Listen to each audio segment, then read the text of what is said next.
Bismillahirrahmanirrahim. Alhamdulillahi rabbil alamin. Allahumma salli wa sallim wa barik ala Muhammad wa ala ali Muhammad.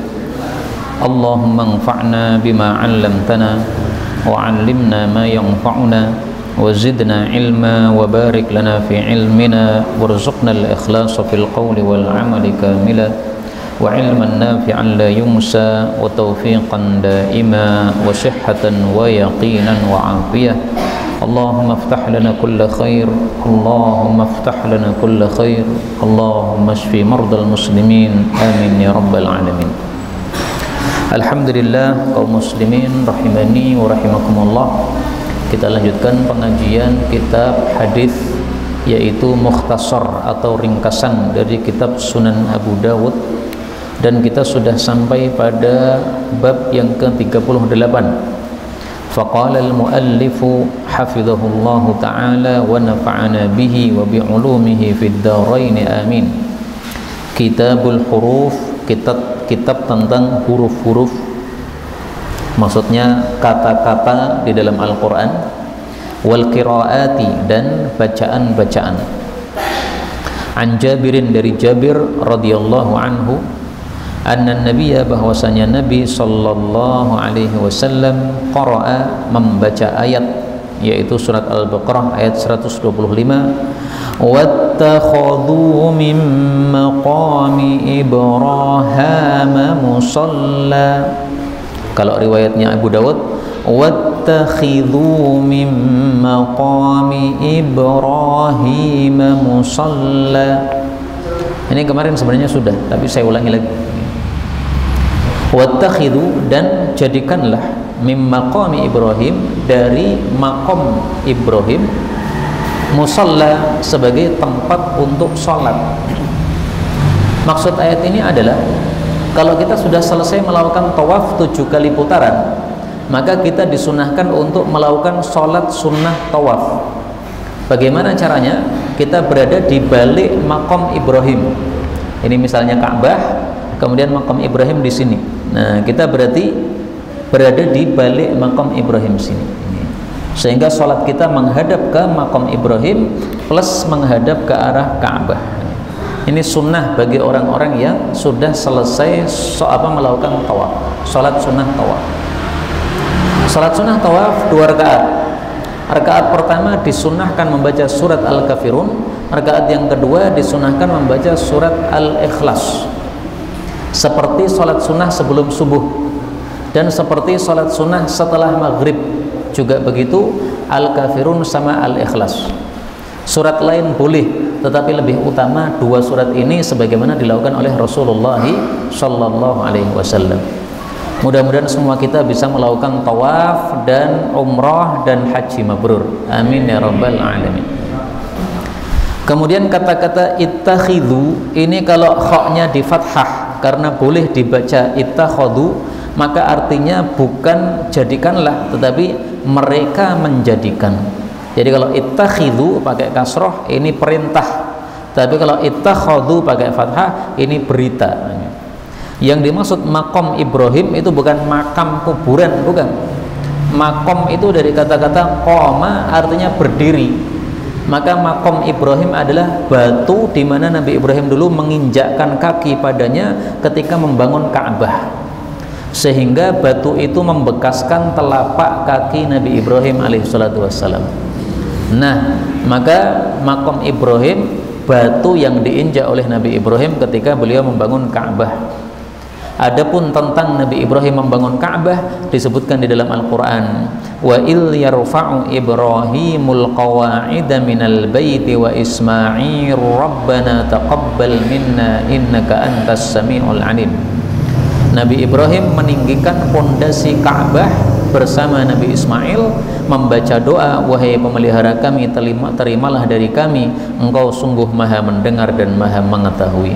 Maka disunnahkan kalau kita melakukan suatu amalan, kita berdoa kepada Allah, Rabbana taqabbal minna innaka antas sami'ul alim wa tub 'alaina innaka antat tawwabur rahim, seperti doanya Nabi Ibrahim alaihi salatu wassalam. Kemudian kata-kata Ibrahim ini juga bisa dibaca Ibrahim. Tapi ketahuilah, kata-kata Ibrahim di dalam Al-Quran itu tidak selalu bisa dibaca Ibrahim. Kadang boleh dibaca Ibrahim, kadang tidak boleh. Kok bisa begitu? Karena itu adalah ilmu qiraat, ilmu membaca Quran. Itu harus ada sanadnya sambung sampai Nabi Muhammad SAW. Untuk surat Al-Baqarah, semua kata-kata Ibrahim bisa dibaca Ibrahim, khusus surat Baqarah. Tapi surat yang lain nanti aturannya beda lagi. Nah, maka tadi saya membacanya wattakhadhu min maqami Ibrahim musalla. Boleh, nggak ada masalah. Ini karena bacaannya diajarkan oleh Rasulullah sallallahu alaihi wasallam. Nah, bacaan Quran itu ada yang namanya mutawatir, ada yang namanya syadz. Kalau mutawatir itu maksudnya sanadnya sanad banyak, sumbernya dari Nabi Muhammad SAW, sehingga diyakini pasti itu benar, maka ini boleh dibaca. Tapi kalau yang syadz ini, itu yang tidak seperti itu, maka ini tidak boleh untuk dibaca. Nah, bacaan ittakhadhu ini termasuk mutawatir, dan bacaan Ibrahim ini juga termasuk mutawatir, maka boleh untuk dibaca. Kemudian kaum muslimin rahimani wa rahimakumullah, judulnya tadi mengatakan huruf. Yang dimaksud huruf di sini adalah bahasa Al-Quran ketika diturunkan oleh Allah, itu Allah turunkan dengan 7 logat. Bahasa Arab kan logatnya berbeda-beda. Nah, Allah turunkan sesuai dengan logat-logat orang Arab yang berbeda-beda itu. Nah, sekarang bacaan Quran yang tersisa di tengah-tengah kaum muslimin, ada 10 bacaan Quran macamnya itu adalah sisa-sisa dari 7 logat yang dulu pernah diturunkan semuanya oleh Allah Subhanahu wa ta'ala. Saya kasih contoh, selain Ibrahim dan Ibrahim, ini logat yang berbeda antara satu orang Arab dengan orang Arab yang lain. Di dalam surat Al-Hujurat ayat yang ke-6, Allah mengatakan, ya ayyuhalladzina amanu in ja'akum fasiqun binaba'in fatabayyanu. Ini sebagian orang Arab logatnya itu membaca fatathabbatu, dan bacaan fatathabbatu ini termasuk yang mutawatir, sehingga boleh kita membaca seperti itu. Jadi misalnya Ustadz Ari ngimami membaca surat Al-Hujurat, beliau membaca ya ayyuhalladzina amanu in ja'akum fasiqun binaba'in fatathabbatu. Itu tidak salah. Kenapa? Karena ini termasuk qiraah mutawatirah. Tapi karena tidak semua orang paham masalah ini, paling bagus ini dibaca di tempat yang kira-kira tidak menimbulkan fitnah. Misalnya di pengkajian seperti ini, saya sudah sering mengajarkan tentang ilmu qiraat begini, maka saya pakai bacaan lain nggak apa-apa. Atau misalnya jamaahnya semuanya nggak hafal Quran, nah panjenengan memakai bacaan yang berbeda, toh mereka nggak hafal, nggak apa-apa. Tapi kalau surat-surat pendek yang mereka sudah hafal, kemudian panjenengan membaca dengan bacaan yang berbeda, ini bisa menimbulkan fitnah, dianggap bacaannya salah padahal benar. Paling bagus seperti itu. Nah, saya sengaja seringkali membaca Quran dengan qiraat yang berbeda-beda ini supaya masyarakat semuanya paham Quran itu diturunkan dengan 7 logat, sehingga boleh dibaca dengan 7 logat tadi sesuai dengan ilmu yang sudah diajarkan oleh para ulama-ulama kita yang disebut ilmu qiraat. Kemudian kita lanjutkan Kitabul Hammam, kitab tentang pemandian umum. An Aisyah radhiyallahu anha anna Rasulullah sallallahu alaihi wasallam, bahwasanya Nabi naha melarang an dukhuli, dari masuk al hammamat, kepada tempat-tempat pemandian umum. Thumma, kemudian rakhasa, beliau memberikan keringanan lirrijali, untuk para laki-laki, ayyadkhuluha, untuk masuk kepadanya, fil mayazir, dengan memakai sarung-sarung. Hadis ini sahih. Hadis ini bicara tentang hammam. Hammam itu zaman dulu adalah tempat pemandian air panas yang biasanya untuk umum, sehingga yang datang ya banyak orang, biasanya untuk berobat. Tapi tidak harus seperti itu. Apapun tempat pemandian umum, termasuk kolam renang, meskipun bukan air panas, itu hukumnya sama dengan ini. Dulu oleh Nabi dilarang. Kenapa? Satu, karena biasanya orang-orang menyingkap auratnya. Mereka lepas baju kemudian menyingkap auratnya, pahanya dibuka sehingga terlihat oleh orang lain. Nah, dilarang oleh Rasulullah. Tapi ternyata orang-orang membutuhkan. Ya Rasulullah, kami gatal, kami butuh untuk berada di tempat pemandian air panas itu, kami berobat di situ. Maka Rasulullah mengizinkan, ya silahkan kalian datang ke sana, tapi syaratnya fil ma'azir, kalian masuk ke situ tapi tetap pakai sarung. Jadi kalau orang-orang kafir biasanya sarungnya dilepas, kemudian nyemplung dalam keadaan utuh. Orang telanjang meskipun dia nyemplung di air itu kan jernih sehingga auratnya masih kelihatan. Nah, oleh Rasulullah nggak boleh. Kamu masuk ke air tetap harus pakai sarung sehingga auratmu tidak terlihat. Maka ringkasnya, boleh kita datang ke tempat pemandian umum, kolam renang itu dengan syarat satu, menutup aurat. Ini sebagaimana hadis ini. Syarat yang kedua, jangan campur baur antara laki-laki dan perempuan. Sehingga paling bagus kolam renang itu dibuat dua kelompok. Kelompok perempuan di sana, kelompok laki-laki di sini, tidak saling melihat. Atau dibuat hari yang berbeda. Seperti salah satu kolam renang yang saya tahu di Baki itu. Nah, itu kalau hari Selasa sama Jumat untuk perempuan-perempuan. Untuk hari yang lainnya untuk laki-laki. Perempuan juga boleh tapi harus sembunyi di tempat sana tuh. Nah, tapi kalau Selasa Jumat itu khusus perempuan, laki-laki nggak boleh masuk. Nah, seperti itu bagus supaya tidak ada ikhtilat atau campur baur di antara laki-laki dan perempuan. Untuk perempuan ada hadis khusus tentang pemandian umum ini ya. Mari kita lihat hadisnya. Halilatahu. Rasulullah bersabda, "Man kana yu'minu billahi wal yaumil akhir." Siapa yang iman kepada Allah dan hari akhir, fala yadkhulul hammam bighairi izar. Maka jangan masuk tempat pemandian umum tanpa sarung. Maksudnya tanpa menutup aurat. Wa man kana yu'minu billahi wal yaumil akhir. Siapa yang beriman kepada Allah dan hari akhir, fala yudkhil halilatahul hammam. Maka jangan memasukkan istrinya ke tempat pemandian umum. Hadis riwayat Tirmidzi sahih. Loh, ini perempuan tidak boleh masuk ke pemandian umum, katamu tadi kok boleh? Ini maksudnya tidak boleh karena waktu itu campur, Pak. Jadi tempat pemandian umum itu zaman dulu nggak ada jadwal perempuan khusus, itu nggak ada. Sehingga kalau perempuan datang ke situ pasti akan campur dengan laki-laki.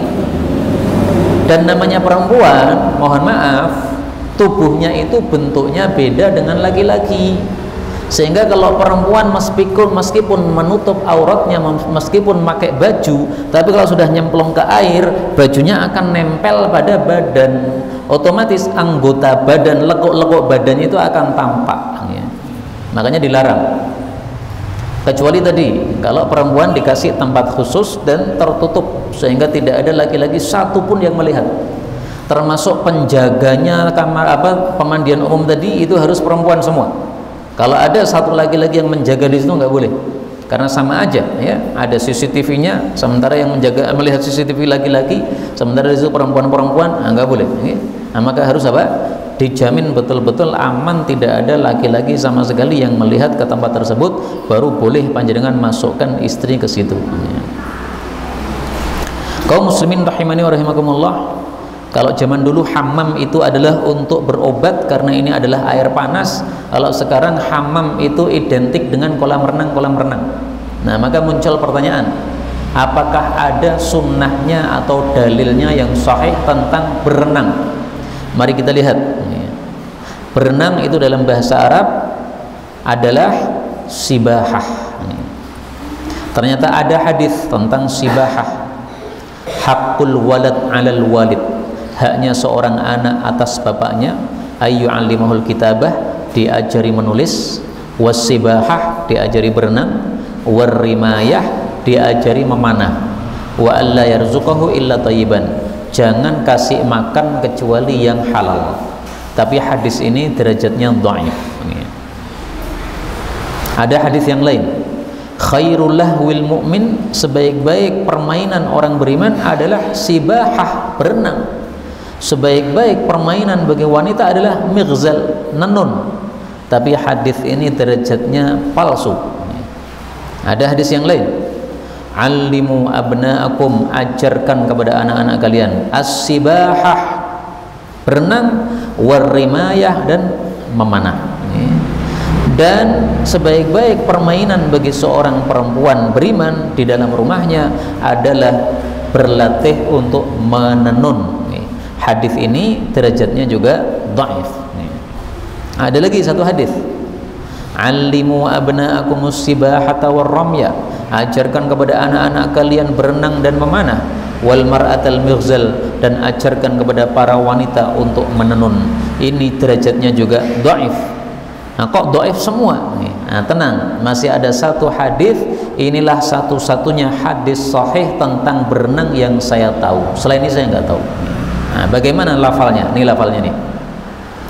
Rasulullah bersabda, laisa kullu syai'in laisa min dzikrillah, segala sesuatu yang tidak termasuk zikir kepada Allah maka lahwun wa la'ibun, itu namanya adalah sia-sia dan main-main, kecuali 4. Maka 4 ini meskipun tidak termasuk zikir kepada Allah, tapi ini tidak sia-sia, tapi ini tetap berpahala. 1. Mula'abatur rajuli imra'atah, seorang laki-laki mula'abah atau memesrai istrinya. Jadi memesrai atau menyendau-guroi istrinya, itu ada pahalanya. Ta'dibur rajul farasahu, mendidik kuda, itu ada pahalanya karena disiapkan untuk jihad fisabilillah. Masyur rajul bainal gharadain, seseorang berlatih memanah, ini juga ada pahalanya karena berkaitan dengan jihad fisabilillah. Wa ta'limur rajulis sibahah, dan seseorang mengajarkan atau mempelajari renang. Hadis riwayat Nasai, ini derajatnya sahih. Jadi renang itu ada sunnahnya dari Nabi Shallallahu Alaihi Wasallam, yaitu apa? Termasuk 4 hal yang bukan sia-sia, padahal bukan termasuk zikir, tapi tetap ada pahalanya di hadapan Allah Subhanahu Wa Taala. Karena itu yang sudah terbiasa renang, ayo bangkit lagi, lanjutkan renangnya. Karena ini ada dalilnya dari Rasulullah Shallallahu Alaihi Wasallam. Dan renang itu ada sisi menyehatkan badan. Badan kita ini bukan milik kita, tapi titipan Allah Subhanahu Wa Taala. Nah, kita jaga. Bagaimana menjaganya? Salah satunya itu dengan renang.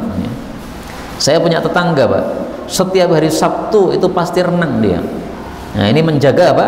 Kesehatan tubuhnya dengan cara itu. Bagus. Kalau bisa seperti itu sangat bagus sekali, ya, apalagi diniatkan dengan melakukan sunnah baginda Rasulullah Sallallahu Alaihi Wasallam. Bab 40, Kitabul Libas, kitab tentang pakaian.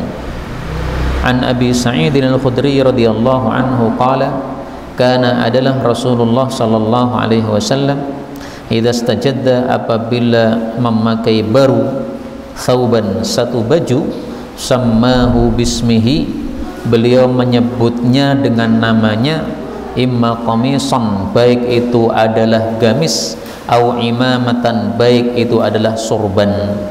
Thumma yaqulu, kemudian Nabi mengucapkan doa, Allahumma lakal hamdu anta kasautanihi, as'aluka min khairihi wa khairi ma suni'a lahu, wa a'udhu bika min syarrihi wa syarri ma suni'a lahu.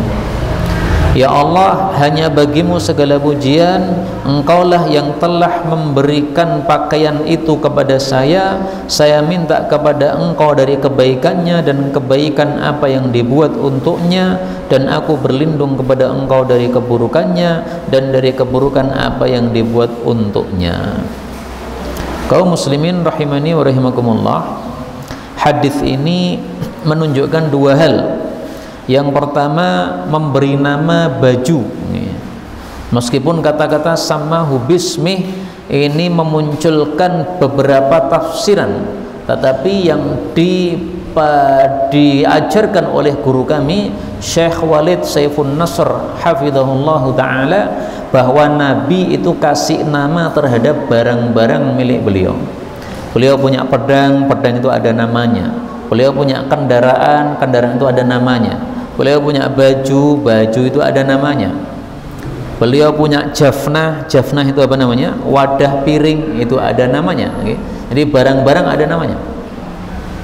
Yang kedua, hadis ini menunjukkan disunnahkannya kalau kita memakai baju yang baru, kita sebelum memakai itu mengucapkan tahmid dulu. Allahumma lakal hamdu. Ini memuji Allah. Kenapa? Karena semata-mata pemberian dari Allah baju kita ini. Kalau Allah nggak ngasih kita baju, nggak akan kita punya baju. Karena baju ini diciptakan dari makhluknya Allah yang ada di bumi ini. Dari tumbuhan muncul kelopak bunga itu, kemudian diambil darinya bahan untuk membuat kain ini. Sehingga apa? Seseorang memakai baju itu sebenarnya dari buatan Allah Subhanahu wa taala. Allah tidak langsung buat baju, tapi Allah buat bahannya, bahannya dibuat oleh manusia. Maka kita mengakui pujian, memuji Allah Subhanahu wa taala. Karena itulah para ulama mengatakan bersyukur kepada Allah itu ada 3 macam. Satu adalah syukrul janan, bersyukurnya hati, yaitu hati mengakui nikmat ini datang dari Allah. Kita akui baju ini dari Allah. Yang kedua, syukrul lisan, bersyukur dengan lisan kita, yaitu kita mengucapkan alhamdulillah, Allahumma lakal hamdu. Ini syukrul lisan. Yang ketiga adalah syukrul arkan, bersyukur dengan anggota tubuh kita, yaitu melakukan amal-amal kebajikan dengan anggota tubuh kita. Maka kalau baju sudah dipakai, kemudian gunakan ini baju untuk melakukan amal kebaikan. Datang ke masjid, salat jamaah, datang ke pengajian dan sebagainya, itu amal-amal kebaikan. Jangan digunakan baju untuk kemaksiatan. Datang ke tempat maksiat atau memamerkan baju yang mahal, itu kemaksiatan. Berarti tidak mensyukuri Allah dengan arkan kita. Maka saya ulangi lagi, mensyukuri Allah dengan janan, dengan lisan, dan dengan arkan, dengan hati, dengan lidah, dan dengan anggota tubuh. Nah, setelah mengucapkan Allahumma lakal hamdu, lalu kita akui anta kasautani, engkau yang kasih baju saya ini adalah engkau. Memang kita beli pakai uang kita, tapi hakikatnya Allah yang ngasih, Pak. Karena kalau diruntut, uang sumbernya dari mana? Oh, saya kerja, kamu dapat tenaga dari mana? Ya dari Allah juga. Nah, berarti sumbernya dari Allah Subhanahu wa taala. Jadi kita beli apapun atau kita punya apapun, itu sebenarnya pemberian Allah, bukan dari diri kita sendiri. Sehingga tidak ada yang boleh merasa dirinya itu kaya. Enggak, semua kita enggak ada yang kaya. Kaya itu Allah Subhanahu wa taala. Kita hanya diberi oleh Allah, sekedar menerima pemberian Allah Subhanahu wa taala. Nah, setelah itu kita membaca doa 2. Satu, minta kebaikan baju ini dan kebaikan sesuatu yang dibuat untuknya. 2, berlindung dari keburukan baju itu dan dari keburukan sesuatu yang dibuat untuknya.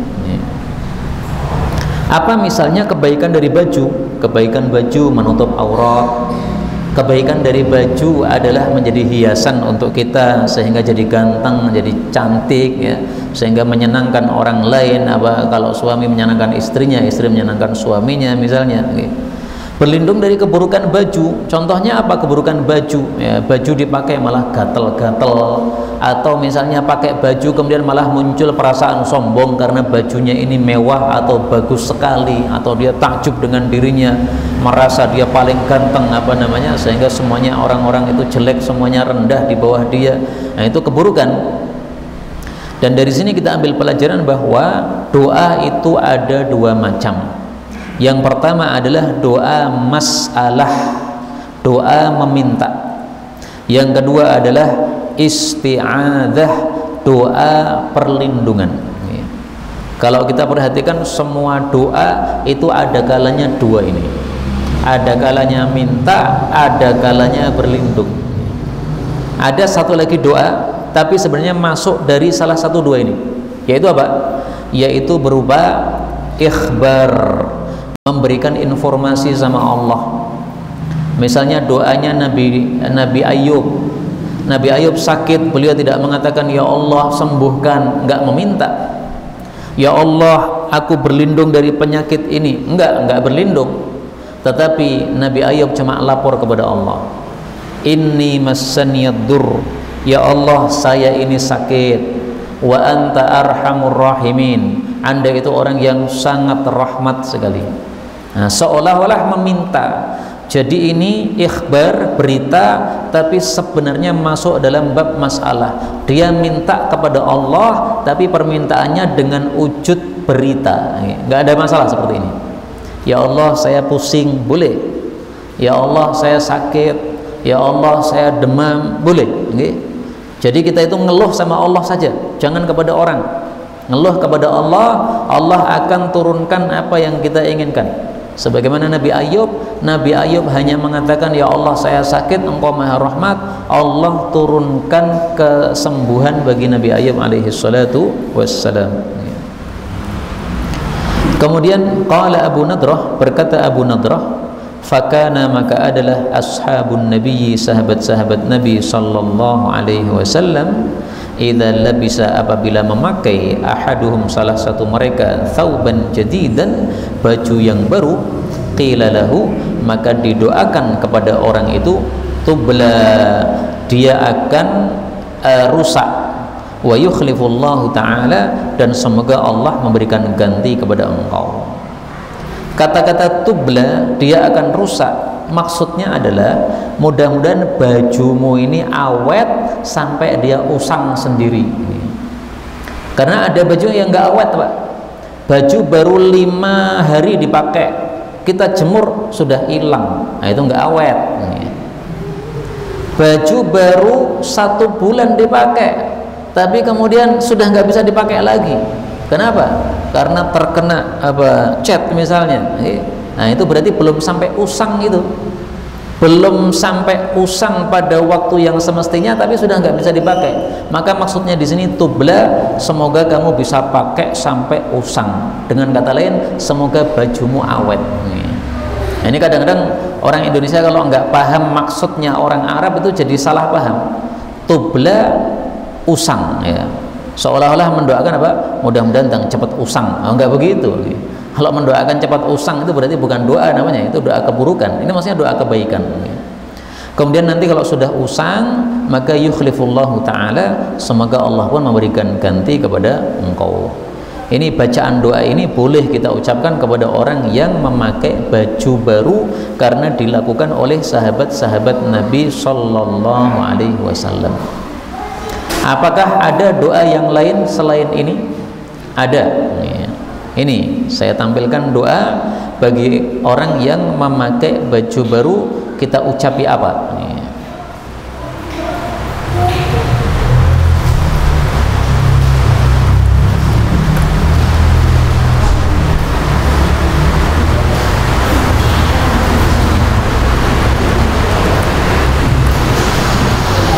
Di dalam Sunan Ibnu Majah disebutkan bahwasanya Rasulullah Shallallahu Alaihi Wasallam melihat Umar memakai baju putih, maka Rasulullah mendoakan, ilbas jadidan, semoga engkau selalu memakai baju baru, wa ishamidan, dan semoga engkau itu hidup dalam keadaan terpuji, wa mutsyahidan, dan semoga engkau itu mati dalam keadaan mati syahid. Nah, ini doa yang dari Nabi untuk orang yang pakai baju baru. Judulnya apa? Babu ma yaqul rajul idza labisa thawban. Bab apa yang diucapkan oleh seseorang ketika melihat, ketika dia memakai baju. Nah, tapi yang saya bicarakan ini bukan orang yang memakai baju yang membaca doa, tapi orang yang melihat, yang mendoakan, ilbas jadidan wa ishamidan wa mutsyahidan. Didoakan 3 doa. Semoga kamu selalu pakai baju baru, semoga kamu hidupnya dalam keadaan terpuji, semoga kamu matinya nanti mati syahid. Dan ini doa Nabi terkabul. Sayyidina Umar ternyata akhirnya mati syahid. Beliau sholat subuh mengimami jamaah, ditusuk oleh orang, akhirnya brodol ini ususnya, Pak. Dokternya ngasih susu kepada Sayyidina Umar, kemudian diminum oleh Sayyidina Umar. ternyata susunya langsung keluar dari usus tadi itu, bul. Maka dokternya mengatakan, wahai Sayyidina Umar, segera kasih wasiat. Maksudnya apa? Sebentar lagi Anda mati. Dan ternyata betul 2 atau 3 hari berikutnya Sayyidina Umar kemudian wafat. Maka matinya itu berarti mati syahid karena dibunuh oleh seorang kafir Majusi, ditusuk pada saat dia sholat subuh, mengimami sholat subuh. Mangga Pak.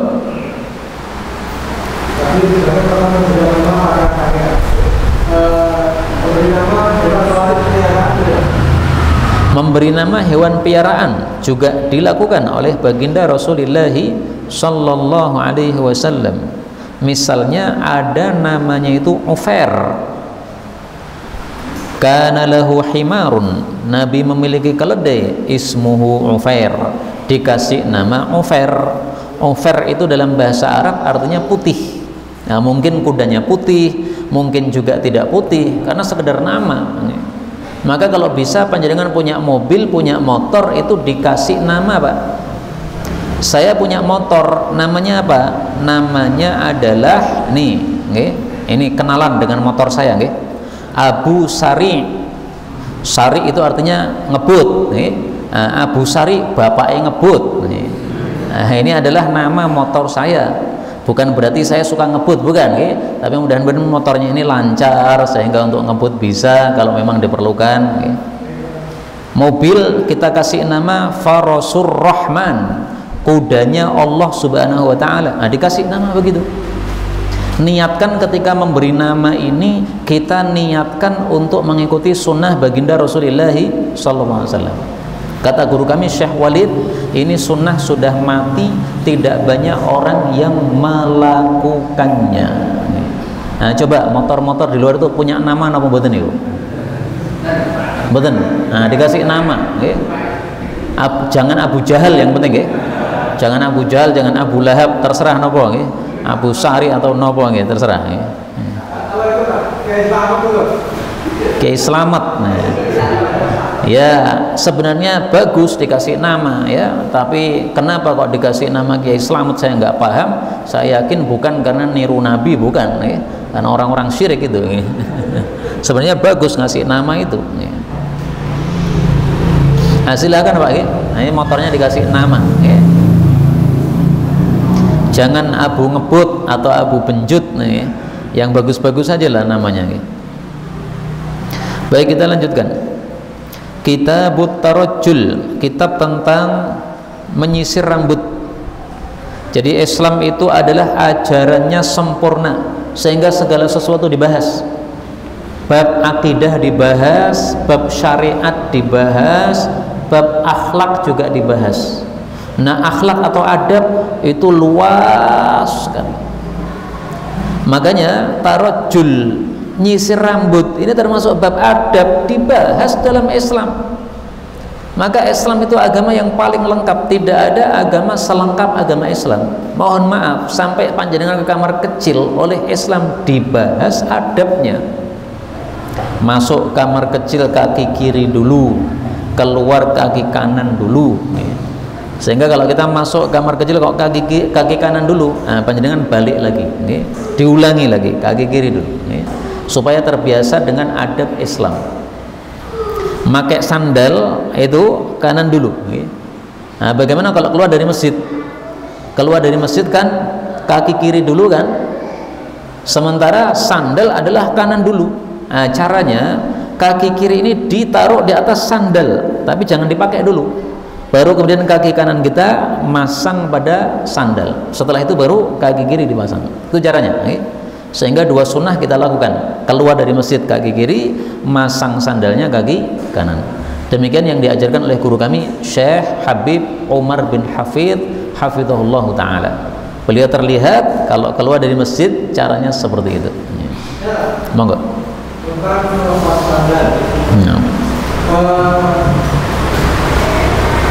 Itu kan begitu ada itu masuk gara-gara satu ngajar itu menginjak dasar ngajar atau masuk itu ngajar Insya Allah kita mendahulukan masuk masjid itu ya ketika kita sudah lewat di area suci itu, Pak. Kan ada batas suci, nah itu sudah mulai apa? Kaki kanan. Sehingga caranya ya sama, melepas sandal kan kaki kiri dulu kan, nah, dilepas tapi tidak langsung naik, paling bagus, tapi dinaikkan di atas sandal dulu, baru kemudian naik ke masjid. Setelah itu baru apa? Kaki. Tapi seandainya kita langsung lepas langsung naik gimana? Ya insya Allah nggak masalah, memang tidak sampai kepada wajib, tapi paling bagusnya seperti itu. Kalau panjenengan menganggap masjid itu mulainya adalah masuk pintu ini, berarti sebelum masuk pintu saya masih mendahulukan kaki kiri, nah monggo, karena memang luar itu nggak dipakai untuk sholat lagi. Tapi kalau para ulama mengatakan al-harimu lahu hukmu ma huwa harimun lahu, area sekitar itu hukumnya sama dengan yang dikitari. Ini masjid yang dipakai sholat yang di ruang ini, tapi ruang sebelahnya itu hukumnya sama saja, menurut para ulama fikih. Wallahu a'lam. Baik, kita lanjutkan. An Abdullah bin Mughaffal radhiyallahu anhu qala, naha telah melarang Rasulullah sallallahu alaihi wasallam anit tarajjul, dari bersisir, illa ghibban, kecuali jarang-jarang.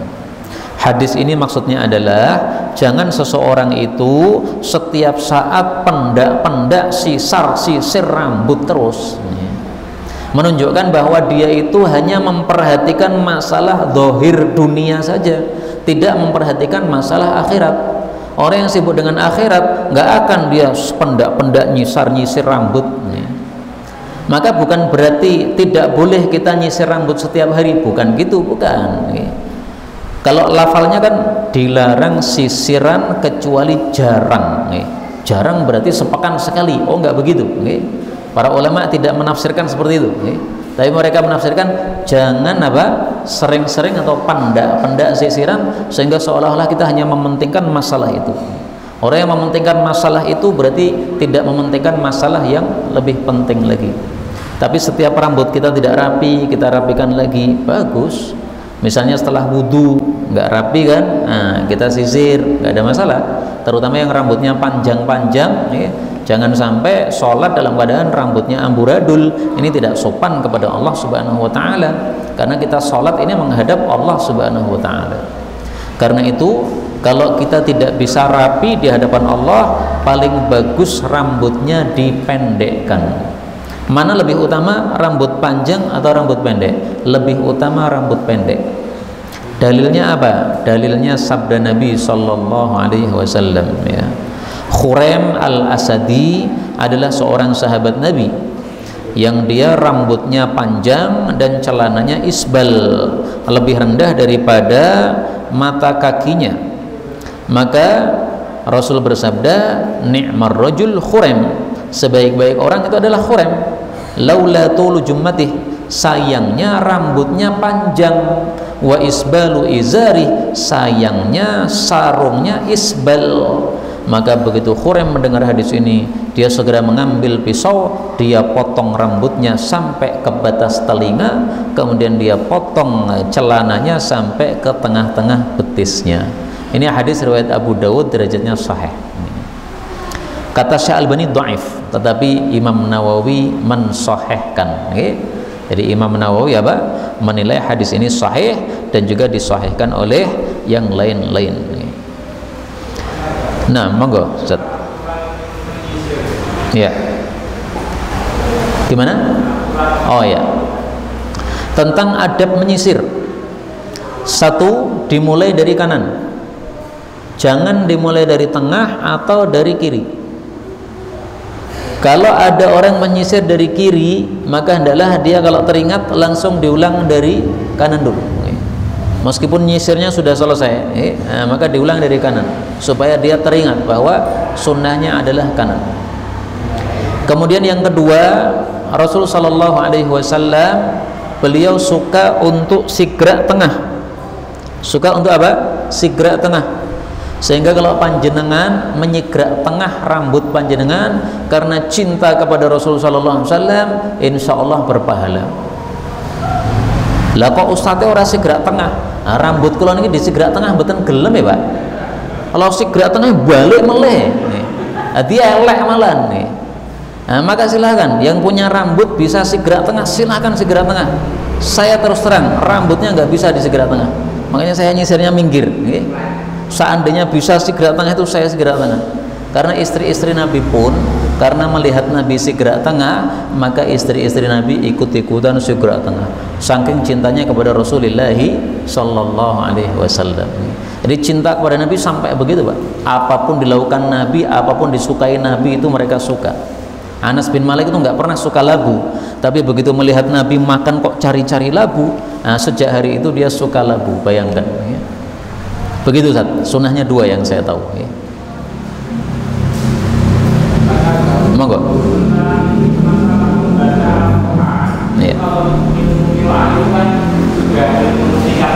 Iya.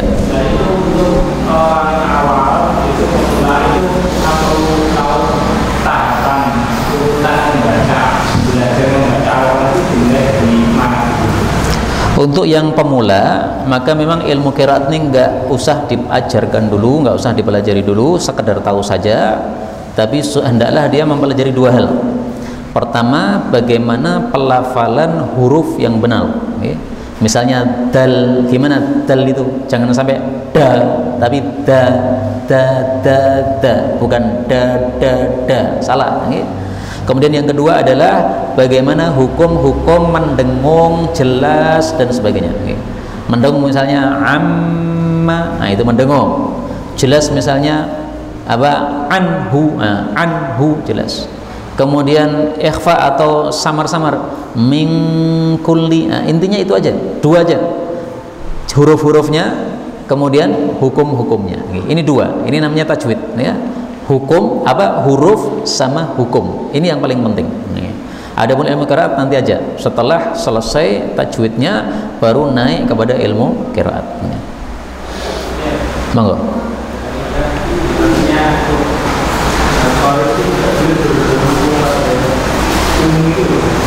Orang yang qori tidak boleh bermakmum kepada yang ummi. Yang dimaksud qori dalam bab salat adalah orang yang fasih baca Fatihah. Ummi yang dimaksud adalah yang tidak fasih baca Fatihah. Misalnya ada imam membaca iyyaka na'budu wa iyyaka nasta'in. Nah, panjenengan yang bisa ain nggak boleh makmum sama beliau. Mohon maaf, Mbah, panjenengan ini ummi karena tidak bisa ain, bisanya ngain. Maka saya tidak makmum lagi kepada panjenengan. Kalau panjenengan pengen saya tetap salat di sini, maka panjenengan belajar dulu membaca huruf ain. Maka yang membaca nasta'in itu nggak boleh ngimami yang bisa membaca nasta'in. Yang baca nasta'in boleh ngimami yang bacanya nasta'in kabeh. Jadi kalau di satu kampung semuanya sepakat ngomongnya itu ngain, nggak ada yang bisa ain, nggak bisa. Buat diajari berkali-kali tetap ngain terus. Nah, itu imamnya jadi ngimami mereka boleh. Kalau ngimami orang-orang kota seperti ini nggak boleh. Kenapa? Orang-orang kota sudah bisa ain. Jelas ya? Itu maksudnya ummi sama qori begitu. Ya, kalau menurut para ulama tidak sah bagi orang yang qori untuk bermakmum kepadanya. Nah, sehingga apa? Dia cari tempat yang lain. Wallahu a'lam. Subhanakallahumma rabbana bihamdik asyhadu an la ilaha illa anta astaghfiruka wa atubu ilaik.